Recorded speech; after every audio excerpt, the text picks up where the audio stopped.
40 ವರ್ಷ ಆದ ನಂತರ ಬಹಳಷ್ಟು ಜನ ನನಗೆ ಮುಂಚೆ ಇದ್ದಷ್ಟು ಶಕ್ತಿನೇ ಇಲ್ಲ ಡಾಕ್ಟ್ರೆ, ನನ್ನ ದೇಹದಲ್ಲೆಲ್ಲ ವೀಕ್ನೆಸ್ ಫೀಲ್ ಆಗ್ತಾ ಇದೆ, ನನ್ನ ಮಂಡಿ ನೋವು ಬರ್ತಾ ಇದೆ, ನಾನು ಕಡಿಮೆ ತಿಂದ್ರು ನನ್ನ ದೇಹ ತೂಕ ಹೆಚ್ಚಾಗ್ತಾ ಇದೆ ಅಂತ ವರಿ ಮಾಡ್ತಾ ಇರ್ತಾರೆ. ಇದು ಏನೋ ಬೇರೆ ತೊಂದರೆ ಅಲ್ಲ, ಮುಖ್ಯವಾಗಿ ಪ್ರೋಟೀನ್ ಕಡಿಮೆ ಆಗಿರೋದ್ರಿಂದ ಆಗ್ತಾ ಇರುತ್ತೆ. ಕನ್ನಡ ಮಿಡಲ್ ಕ್ಲಾಸ್ ಫ್ಯಾಮಿಲಿಗಳಲ್ಲಿ ಬಹಳಷ್ಟು ಜನ ನಾವು ಯಾವ ರೀತಿ ಎಣ್ಣೆ ತರ್ತೀವಿ, ಹೇಗೆ ಸಕ್ಕರೆ ಕಡಿಮೆ ಮಾಡ್ತೀವಿ, ಅಕ್ಕಿ ಯಾವ್ದು ತರ್ತೀವಿ, ಚಪಾತಿ ಹೇಗೆ ತಿನ್ಬೇಕು ಅದ್ರ ಬಗ್ಗೆ ತಲೆ ಕೆಡಿಸ್ಕೋತಾರೆ. ಆದ್ರೆ ಯಾರು ಕೂಡ ನನ್ನ ಆಹಾರದಲ್ಲಿ ಪ್ರೋಟೀನ್ ಸರಿಯಾಗಿದೆಯಾ, ನನ್ನ ಪ್ರೋಟೀನ್ ರಿಕ್ವೈರ್ಮೆಂಟ್ ನಾನು ಸರಿಯಾಗಿ ಪೂರೈಸ್ತಾ ಇದ್ದೀನ ಅನ್ನೋ ಪ್ರಶ್ನೆಯನ್ನ ಕೇಳ್ಕೊಳ್ಳೋದಿಲ್ಲ. ಯಾಕೆ ಇದು ಪ್ರೋಟೀನ್ ಅಷ್ಟೊಂದು ಮುಖ್ಯನಾ ಡಾಕ್ಟ್ರೆ ಅಂತ ನೀವು ಕೇಳ್ಕೋಬಹುದು. ಖಂಡಿತ ಹೌದು. ಪ್ರೋಟೀನ್ ನಮ್ಮ ಆಹಾರದಲ್ಲಿ ಯಾಕೆ ಇರಲೇಬೇಕು, ಎಷ್ಟು 40 ವರ್ಷದ ನಂತರ ನಾವು ಪ್ರೋಟೀನ್ ತಿನ್ಲೇಬೇಕು, ಹೇಗೆ ನಮ್ಮ ಭಾರತೀಯ ಶೈಲಿ ಆಹಾರದಲ್ಲಿ ಅದನ್ನ ಪೂರೈಕೆ ಹೇಗೆ ಮಾಡ್ಬೋದು, ಅದರಿಂದ ನಮ್ಮ ಮೂಳೆ ಮಾಂಸಖಂಡಗಳು ನಮ್ಮ ಮೆಟಬಾಲಿಸಮ್ ನ ಚೆನ್ನಾಗಿ ಇಟ್ಕೊಳ್ಳೋಕೆ ಹೇಗೆ ಸಾಧ್ಯ, ಇದನ್ನ ತಿಳ್ಕೋಬೇಕು ಅಂದ್ರೆ ಈ ವಿಡಿಯೋನ ಕೊನೆ ತನಕ ನೋಡಿ. ನಮಸ್ಕಾರ, ನಾನು ನಿಮ್ಮ orthopaedic surgeon doctor Kishan Bhagwat.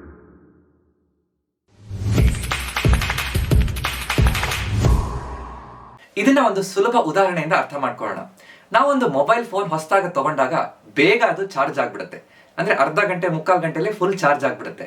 ಅದೇ ಆ ಮೊಬೈಲ್ ಫೋನ್ ಹಳೇದಾಗ್ತಾ ಇದ್ದಾಗೆ 2 ವರ್ಷ ಆಯ್ತು 3 ವರ್ಷ ಆಯ್ತು ಅಂದ ತಕ್ಷಣ ಮುಂಚೆ ಚಾರ್ಜ್ ಆಗ್ತಾ ಇದ್ದಷ್ಟು ಸ್ಪೀಡ್ ಆಗಿ ಚಾರ್ಜ್ ಆಗಲ್ಲ, ಅಷ್ಟು ಚಾರ್ಜ್ ನಿಲ್ಲೋದಿಲ್ಲ, ಬೇಗ ಡಿಸ್ಚಾರ್ಜ್ ಆಗ್ಬಿಡುತ್ತೆ.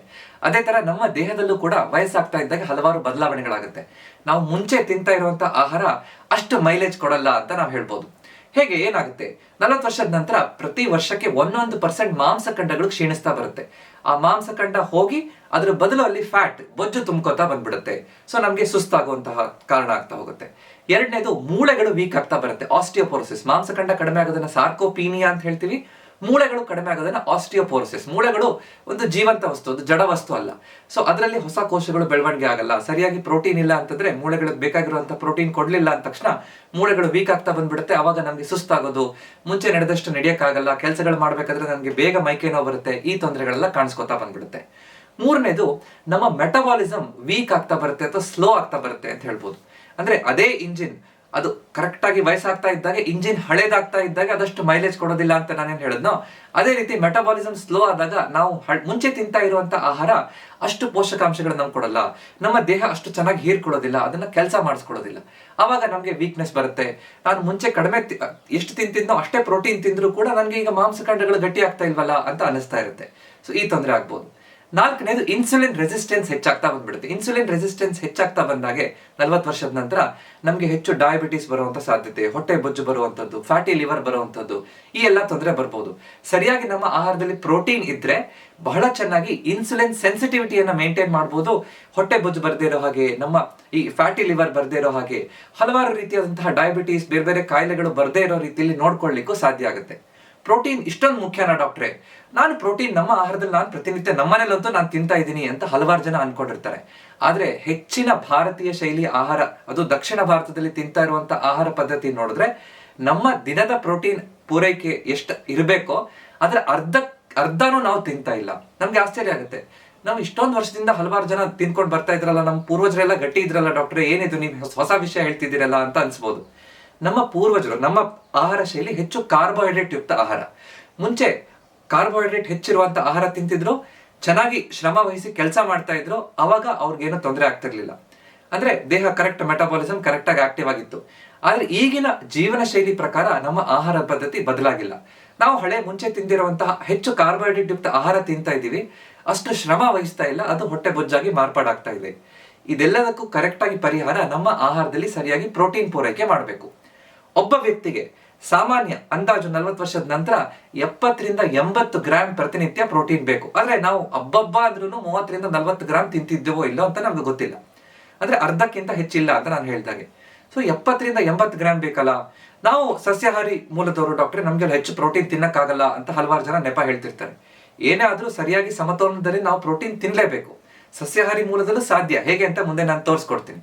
ಆದ್ರೆ ನಾವು ಸಸ್ಯಾಹಾರಿ, ನಾವು ಪ್ರತಿದಿನ ಒಂದು ದೊಡ್ಡ ಕಪ್ಪಲ್ಲಿ ಸಾಂಬಾರ್ ತಿಂತೀನಿ, ಸಾಂಬಾರಲ್ಲಿ ತುಂಬಾ ಬೇಳೆ ಹಾಕಿರ್ತೀನಿ, ಬೇಳೆಯಲ್ಲಿ ಪ್ರೋಟೀನ್ ಇರುತ್ತೆ ಡಾಕ್ಟ್ರೆ, ನನ್ಗೆ ಅಷ್ಟು ಸಾಕಾಗುತ್ತೆ ಅಂತ ಹೇಳ್ತಾರೆ.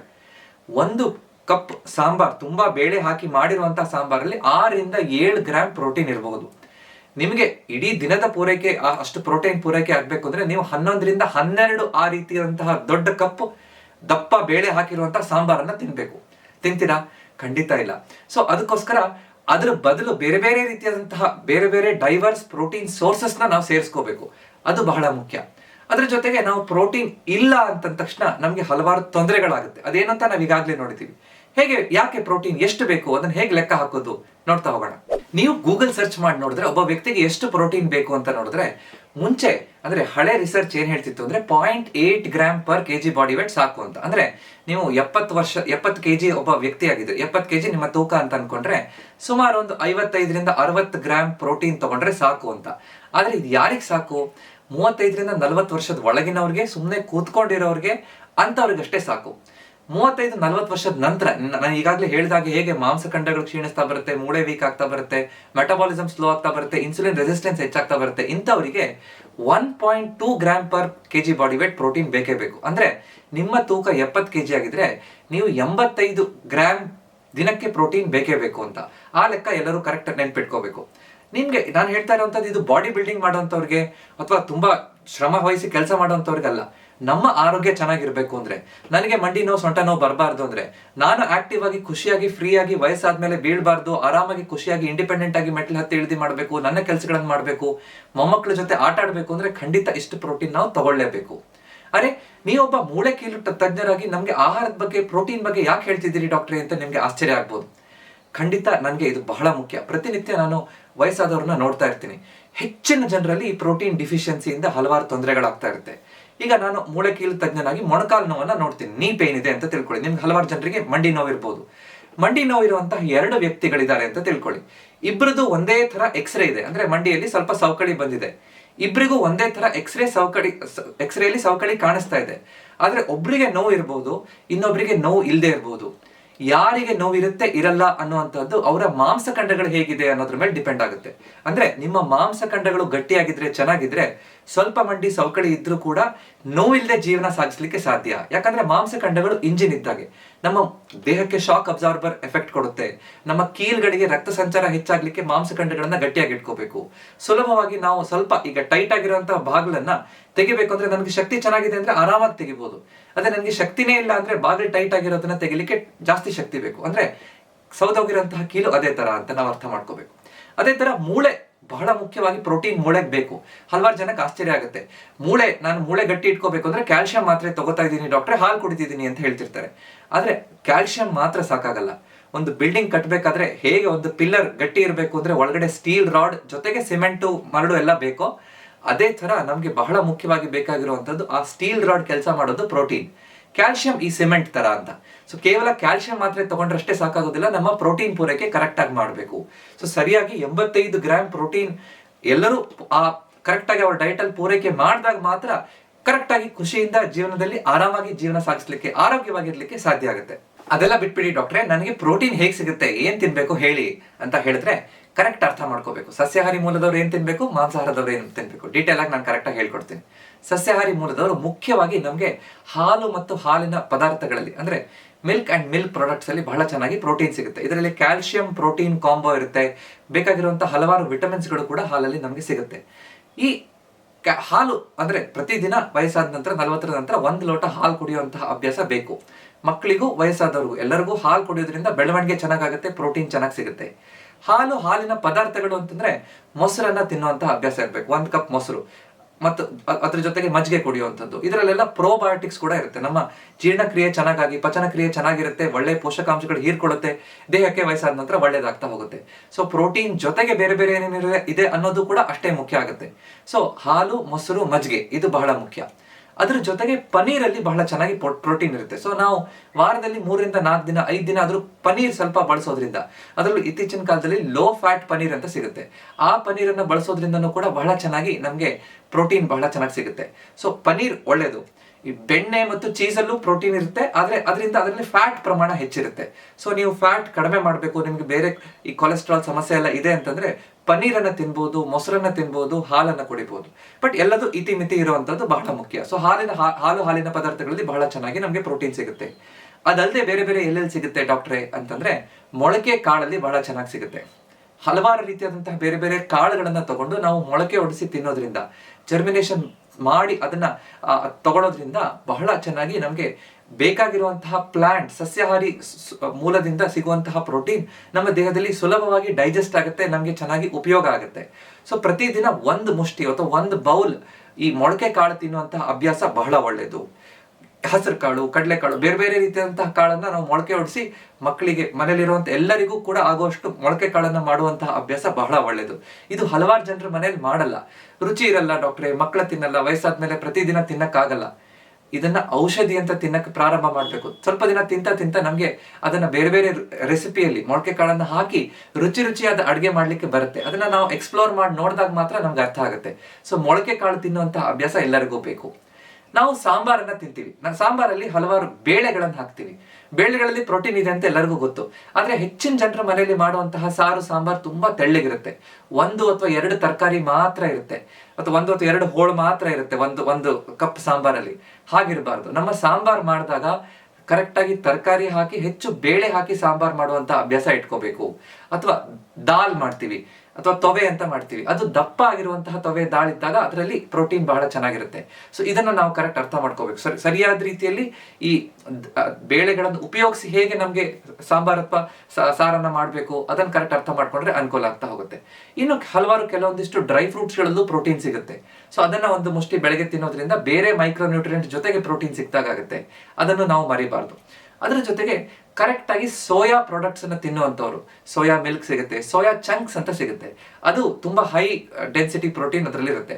ಸೊ ಸೋಯಾ ಚಂಕ್ಸ್ ಅನ್ನ ನಾವು ಬೇರೆ ಬೇರೆ ರೀತಿಯಾದಂತಹ ಆಹಾರಗಳಲ್ಲಿ ಪಲಾವ್ ಮಾಡಿದಾಗ, ಅಥವಾ ಬೇರೆ ಸಾಂಬಾರ್ ಜೊತೆಗೆ, ಅಥವಾ ಸೋಯಾ ಚಂಕ್ಸ್ ಅನ್ನ ನಾವು ಬೇಯಿಸ್ಕೊಂಡು ಹೆಚ್ಚು ಎಣ್ಣೆಯನ್ನು ಹಾಕದೆ ಉಪ್ಪು ಖಾರ ಹಾಕೊಂಡು ಪ್ರತಿದಿನ 1 ಬೌಲ್ ತಿಂದ್ರೆ ಬಹಳ ಚೆನ್ನಾಗಿ ಅದರಲ್ಲಿ ಪ್ರೋಟೀನ್ ಸಿಗುತ್ತೆ.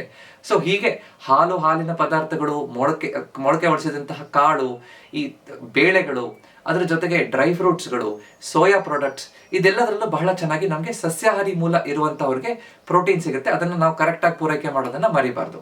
ಇದು ಒಳ್ಳೇದು. ಮಾಂಸಾಹಾರ ತಿನ್ನೋಂಥವ್ರಿಗೆ ಏನೇನ್ ಮಾಡಬಹುದು? ಮುಖ್ಯವಾದಂತಹದ್ದು ಎಗ್, ಮೊಟ್ಟೆಯ ಬಿಳಿ ಭಾಗದಲ್ಲಿ ಬಹಳ ಚೆನ್ನಾಗಿ ಪ್ರೋಟೀನ್ ಇರುತ್ತೆ. ಸೊ ಎಗ್ ಅಲ್ಲೂ ಬೇರೆ ಬೇರೆ ವಿಟಮಿನ್ಸ್ ಗಳು ಸಿಗುತ್ತೆ. ನಮ್ಗೆ ಈಸಿಯಾಗಿ ಡೈಜೆಸ್ಟ್ ಮಾಡುವಂತಹ ಪ್ರೋಟೀನ್ ಇರುತ್ತೆ. ಸೊ ನೀವು ಎಗ್ ಅನ್ನು ತಿಂತೀರಿ ಅಂದ್ರೆ ಪ್ರತಿದಿನ 2 ಮೊಟ್ಟೆ, ಅದು ಬಿಳಿ ಭಾಗ.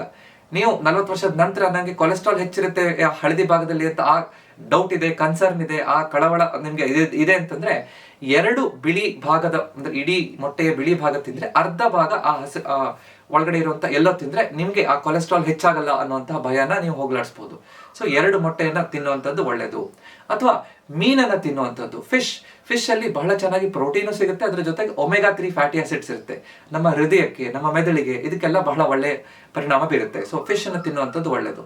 ಮನೆಯಲ್ಲೇ ಕುಕ್ ಮಾಡಿರುವಂತಹ, ಅಡುಗೆ ಮಾಡಿರುವಂತಹ ಚಿಕನ್, ಅದರಲ್ಲಿ ಲೀನ್ ಪ್ರೋಟೀನ್ ಇರುತ್ತೆ. ಹೆಚ್ಚು ಕೊಬ್ಬಿನಂಶ ಇಲ್ಲದೆ ಇರುವಂತಹ ಪ್ರೋಟೀನ್ ನಮಗೆ ಚಿಕನ್ ಅಲ್ಲಿ ಸಿಗುತ್ತೆ. ಸೊ ಚಿಕನ್ ತಿನ್ನುವಂತವರು ವಾರದಲ್ಲಿ 2 ದಿನ ಇದನ್ನ ತಿನ್ನೋದ್ರಿಂದ ಬಹಳ ಚೆನ್ನಾಗಿ ನಮಗೆ ಚಿಕನ್ ಸೋರ್ಸ್, ಅಂದ್ರೆ ಬೇರೆ ಬೇರೆ ಸೋರ್ಸ್ ಅಲ್ಲಿ ನಮಗೆ ಪ್ರೋಟೀನ್ ಸಿಕ್ಕಿದಾಗ ನಮ್ಮ ದೇಹ ಚೆನ್ನಾಗಿ ಹೀರ್ಕೊಳ್ಳುತ್ತೆ. ನಾವು ಒಂದು ತಪ್ಪನ್ನು ಹೆಚ್ಚಿನ ಜನ ಮಾಡ್ತಾರೆ. ಪ್ರೋಟೀನ್ ತಿನ್ನೋದು ಹೇಗೆ ಅಂತ ನಮ್ಗೆ ಗೊತ್ತು, ಆದ್ರೆ ಪ್ರತಿದಿನ ಒಂದೇ ರೀತಿಯಾದಂತಹ ಕಾಳು ತಿನ್ಬೇಕು ಅಂತ ಹೇಳಿದ್ದಾರೆ, ಒಂದೇ ರೀತಿಯಾದಂತಹ ಮೊಳಕೆ ಕಾಳನ್ನು ತಿನ್ನೋದು, ಬರೀ ಪನೀರ್ ಮಾತ್ರ ತಿನ್ನೋದು, ಈ ರೀತಿ ಮಾಡಬಾರ್ದು. ಪ್ರೋಟೀನಿಗೆ ಅಮೈನೋ ಆಸಿಡ್ಸ್ ಅಂತ ಬೇಕು. ಬೇರೆ ಬೇರೆ ರೀತಿಯಿಂದ, ಬೇರೆ ಬೇರೆ ಸೋರ್ಸ್ ಗಳಿಂದ, ಮೂಲಗಳಿಂದ ನಾವು ಪ್ರೋಟೀನ್ ಅನ್ನ ಮಿಕ್ಸ್ ಅಂಡ್ ಮ್ಯಾಚ್ ಮಾಡಿ ಚೇಂಜ್ ಮಾಡಿ ತಿನ್ನೋದ್ರಿಂದ ನಮ್ಗೆ ಬೇಕಾಗಿರುವಂತ ಎಲ್ಲಾ ಅಮೈನೋ ಆಸಿಡ್ಸ್ ಗಳು ನಮ್ಮ ದೇಹಕ್ಕೆ ಸಿಗುತ್ತೆ. ಎಸೆನ್ಷಿಯಲ್ ಅಮೈನೋ ಆಸಿಡ್ಸ್ ಎಲ್ಲದೂ ಸಿಕ್ಕಿದಾಗ ಮಾತ್ರ ಪ್ರೋಟೀನ್ ಚೆನ್ನಾಗಿ ನಮ್ಮ ದೇಹದಲ್ಲಿ ಪೂರೈಕೆ ಆಗುತ್ತೆ. ಸೊ ಪ್ರತಿದಿನ ಒಂದೇ ತರ ತಿನ್ನೋದು ತಪ್ಪು. ಇನ್ನೊಂದು ತಪ್ಪು ಎಲ್ಲರೂ ಮಾಡುವಂಥದ್ದು, ಪ್ರೋಟೀನ್ ಪೂರೈಕೆಯಲ್ಲಿ ಪ್ರೋಟೀನ್ ಬೇಕು, ನನಗೆ ಪ್ರೋಟೀನ್ ಪೌಡರ್ ತಗೋತೀನಿ ಅಂತ ಹೇಳಿ ಪ್ರೋಟೀನ್ ಪೌಡರ್, ಸಪ್ಲಿಮೆಂಟ್ ಪೌಡರ್ ಅನ್ನ ಬೆಳಗ್ಗೆ 1 ಲೋಟ ಕುಡಿದು ಬಿಡ್ತಾರೆ. ಆಯ್ತು, ನನ್ನ ಪ್ರೋಟೀನ್ ಪೂರೈಕೆ ಆಯ್ತು, ನನಗೆ 20-25 ಗ್ರಾಮ್ ನನ್ನ ವೇ ಪ್ರೋಟೀನ್ ಅಲ್ಲೇ ಬಂದ್ಬಿಡ್ತು ಅಂತ. ಇದು ತಪ್ಪು. ಎಲ್ಲಾ ಪ್ರೋಟೀನ್, ನಮ್ಮ ಇಡೀ ದಿನಕ್ಕೆ ಬೇಕಾಗಿರುವಂತಹ ಪ್ರೋಟೀನ್ ಅನ್ನ ದೇಹ ಒಂದೇ ಸಮಯದಲ್ಲಿ ಅದು ಜೀರ್ಣಿಸ್ಕೊಳ್ಳೋದಿಲ್ಲ, ಹೀರ್ಕೊಳ್ಳೋದಿಲ್ಲ. ಸೊ ಒಂದೇ ಸಲಕ್ಕೆ ನೀವು ತುಂಬಾ ಪ್ರೋಟೀನ್ ಓವರ್ಲೋಡ್ ಕೊಟ್ರೆ ದೇಹ ಅದಕ್ಕೆ ರೆಡಿ ಇರೋದಿಲ್ಲ. ಸೊ ನಮ್ಗೆ ಒಂದು 80 ಗ್ರಾಮ್ ಪ್ರೋಟೀನ್ ಬೇಕು ಅಂತಂದ್ರೆ ಒಂದು 25-30 ಗ್ರಾಮ್ ಪ್ರೋಟೀನ್ ಬೆಳಗ್ಗೆ ತಿಂಡಿಯಲ್ಲಿ, ಒಂದು 20-25 ಗ್ರಾಮ್ ಪ್ರೋಟೀನ್ ನಮ್ಮ ಮಧ್ಯಾಹ್ನ ಊಟದಲ್ಲಿ, ಒಂದು 25 ಗ್ರಾಮ್ ಪ್ರೋಟೀನ್ ರಾತ್ರಿ ಊಟದಲ್ಲಿ ನಮ್ಗೆ ಬೇಕು.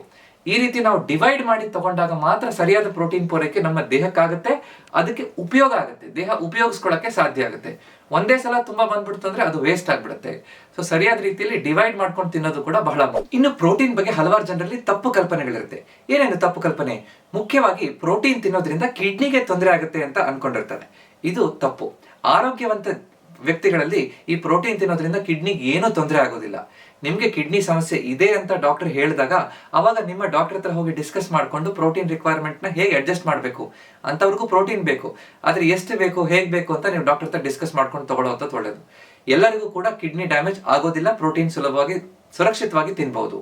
ಇನ್ನು ಕೆಲವು ಜನ ಪ್ರೋಟೀನ್ ತಿನ್ನೋದು ಕೇವಲ ಬಾಡಿ ಬಿಲ್ಡಿಂಗ್ ಮಾಡಬೇಕು ಅಂದ್ರಷ್ಟೇ, ನನಗೆಲ್ಲ ಅಲ್ಲ ಅಂತ ಅನ್ಕೊಂಡಿರ್ತಾರೆ. ನಾವ್ ಈಗಾಗಲೇ ತಿಳ್ಕೊಂಡ ಹಾಗೆ ನಮ್ಮ ಮೂಳೆಗಳು ಗಟ್ಟಿಯಾಗಿರ್ಬೇಕು ಅಂದ್ರೆ, ನಾನು ವಯಸ್ಸಾದ ನಂತರ ಖುಷಿಯಾಗಿ ಕೆಲಸ ಮಾಡಬೇಕು ಅಂತಂದ್ರೆ, ನನ್ನ ತೂಕ ಕಡಿಮೆ ಮಾಡಬೇಕು ಅಂತಂದ್ರೆ, ಎಲ್ಲಾ ನಮ್ಮ ದೇಹದಲ್ಲಿರುವಂತಹ ಎಲ್ಲಾ ಕ್ರಿಯೆಗಳು ಸರಿಯಾಗಿ ಸರಾಗವಾಗಿ ನಡೀಬೇಕು, ಚೈತನ್ಯಯುತವಾಗಿ ಜೀವನ ಸಾಗಿಸ್ಬೇಕು ಅಂದ್ರೆ ಪ್ರೋಟೀನ್ ಬೇಕೇ ಬೇಕು.